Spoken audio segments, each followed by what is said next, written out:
안녕하세요. 인고 원포인트입니다. 초등임용 25개년 기출분석 원포인트 강의. 오늘은 도덕 마지막 시간 학자인데요.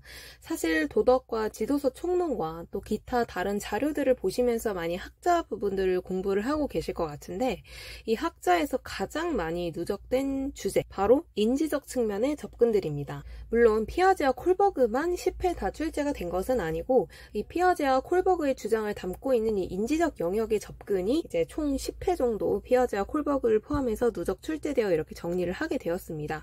바로 직전에 2025학년도에서도 콜버그의 주장의 특징을 서술하는 것이 출제된 만큼 이 인지적 측면의 접근을 강조한 학자들은 정말 중요하게 계속해서 봐야 된다고 생각을 하는데요. 대표 학자로는 콜버그와 피아제가 있겠습니다. 콜버그는 총 09, 11, 13, 16, 25에 총 5회 출제가 되었고, 피아제는 17에 한 번밖에 출제가 되지 않았어요.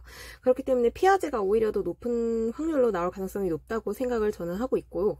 그 다음에 도덕성 발달론 부분이 이제 도덕 사회화론과 또 사회학습 이론과 또 배려 윤리와도 비교되어서 출제가 계속되고 있는데, 이 대표 학자의 내용을 담은 이 도덕성 발달론에 대해서도 반드시 다른 이론과 비교해서 정리 알아두셔야 되겠습니다. 먼저 도덕 사회화론과 도덕성 발달론은 2013학년도에 한번 비교돼서 출제가 된 적이 있었는데, 당시 이제 목표 부분에서 추론 부분을 쓰는 게 출제가 되었었어요.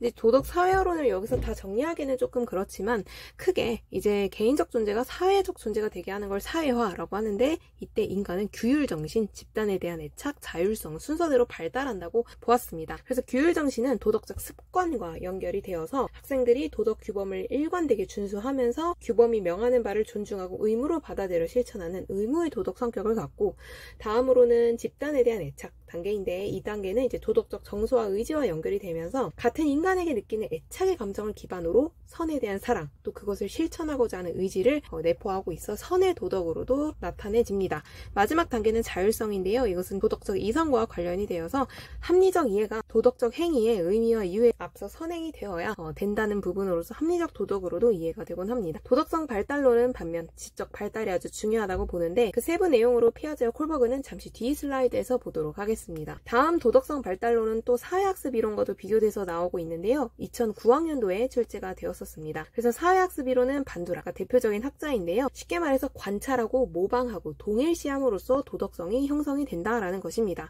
그런데 단순히 관찰하고 모방한다고 해서 행동의 변화가 일어나는 게 아니라, 그것이 자신에게 주는 의미를 인지적으로 파악하고 수용할 때 잘 일어난다는 것인데요. 그래서 사회학습 이론은 환경을 중요하게 생각을 했고, 강화, 그 중에서도 대리 강화를 강조했습니다. 그러면서 반복적으로 실천하고 체험해보면서 도덕을 학습하는 것을 강조를 했죠. 반면 도덕성 발달론은 인지 발달론적 도덕 심리학의 기초를 두고 있습니다. 그럼 본격적으로 이제 피아제와 콜버그 이론을 하나씩 살펴볼 건데요. 피아제는 2017학년도에 타율적 도덕성 쓰는 것으로 한 번밖에 출제가 되지 않았습니다. 타율적 도덕성이 자기중심적 도덕 단계와 권위주의적 도덕 단계를 의미하고, 그 다음에 상호성의 도덕 단계와 공정의 도덕 단계가 이 자율적 도덕성에 해당합니다.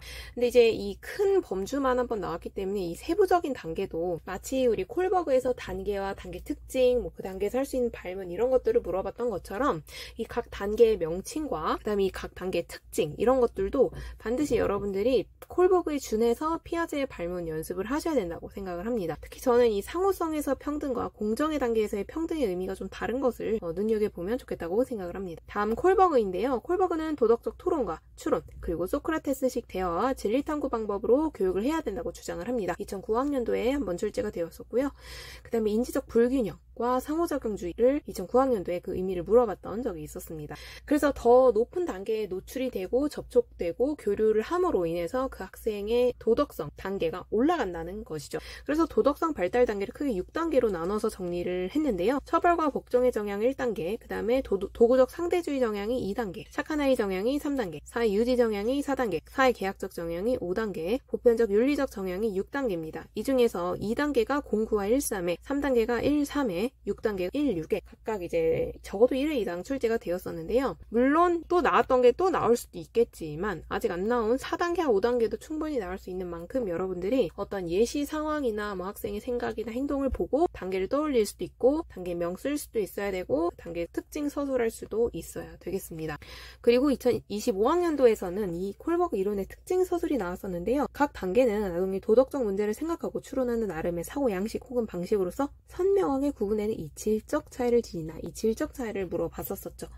그 다음에 비평 부분인데요. 이 도덕성 발달론의 비판점을 쓰는 것이 2007학년도에 출제가 되었었는데, 즉 도덕적 사고력과 판단력의 형성이 이것이 직접 실천으로까지 이어지지는 않는다라는 점을 쓰는 게 출제가 된 적이 있었습니다.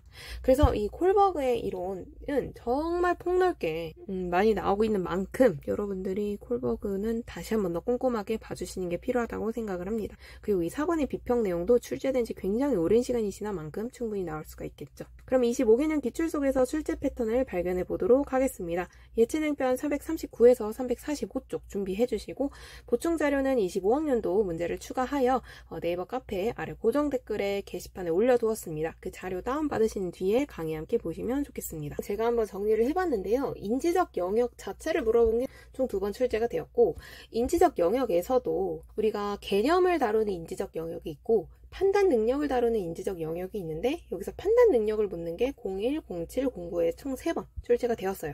그 다음에 이론 비판점도 출제가 되었고, 이론 비교하는 것, 아까 말씀드렸듯이 도덕성 발달론과 도덕 사회화론, 배려윤리, 그 다음에 사회학습 이론, 이렇게 비교하는 것도 많이 출제가 되었습니다.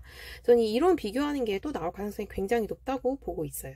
그 다음에 콜버그 단계명과 단계 특징도 나온 지 꽤 오래됐기 때문에 나올 가능성이 좀 높을 것이고, 약간 말씀드렸듯이 비판점도 나올 가능성이 높아 보입니다. 그 다음에 피아제는 콜버그와 똑같이 도덕성 발달론을 주장한 학자인데, 콜버그에 비해서 출제 빈도가 매우 떨어지기 때문에 나올 가능성이 높다고 생각하고 있고, 마찬가지로 단계 부분에 조금 더 주목해서 공부를 하시면 좋을 것 같아요. 그러면 같이 보겠습니다. 2001학년도에서 도덕 판단이라고 했는데요. 아래 교수학습 지도 계획으로는 판단 능력을 학습하기가 사실 어렵습니다. 왜냐하면 규범의 의미를 찾고 있기 때문에 개념적인 부분을 다루기 때문이죠. 다음 04에서는 어떤 영역이냐 했는데, 이제 규범의 의미와 타당성 찾기, 그래서 인지적 영역이라고 쓰시면 되겠습니다.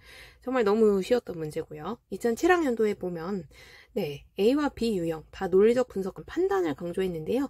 실천에 관해서 비판하는 의견, 즉 도덕적 사고력과 판단력이 실천적 행위로까지 나타나진 않는다라는 점을 적어주시면 되고요. 다음에 상충하는 가치 중에서 학생들 스스로가 뭘 더 좋아하는지, 즉 가치 판단을 하는 것이고 학생이 스스로 하는 것이기 때문에 B 유형에 해당하겠습니다. 다음 2009학년도에 보시면 여기서 태도의 의미와 중요성 알고 실천하려는 태도와 의지 가진다고 해서 정의적 측면과 행동적 측면을 다루고 있는데, 여기서 합리적 판단 능력 함양이라고 해서 이 부분이 잘못되었고요. 다음에 2009학년도 9번에는 정호사항이 하나 있는데요. 여기 도덕 사회화론이 아니라 여기서는 사회학습 이론입니다. 참고해 주시고요. 다시 보시면 가에서 인간 도덕성 발달의 핵심은 도덕적 추론 및 판단 능력이다. 질적으로 상이한 사고 구조로서 이전 단계보다 포괄적이고 통합적이다. 이 질적으로 상이하다는 거 25학년도에 출제가 된 적이 있죠. 즉 얘는 콜버그의 도덕성 발달론은 의미를 하고, 나 같은 경우 환경에 영향을 받는다, 관찰하면서 유사한 방식으로 행동한다, 모델이죠. 반두라의 사회학습 이론에 해당하겠습니다. 그런데 이제 가와 나에 부합하는 교육 방법을 보기에서 모두 골라라고 했는데요. 가 같은 경우에는 콜버그죠. 콜버그는 도덕 토론학습 소크라테스식 발문이고, 반두라는 대리 강화, 그다음에 모델, 이런 부분이 해당을 하겠습니다.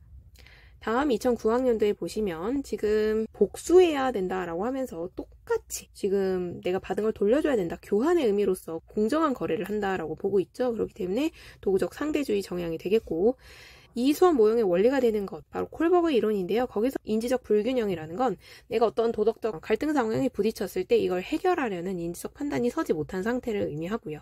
상호작용주의는 자기의 도덕 발달이 인간과 환경 간의 상호관계에 기초한다라고 보고 있습니다. 그래서 상호작용을 통한 인지구조의 재구성 과정을 통해서 개인의 도덕이 발달한다고 보고 있죠.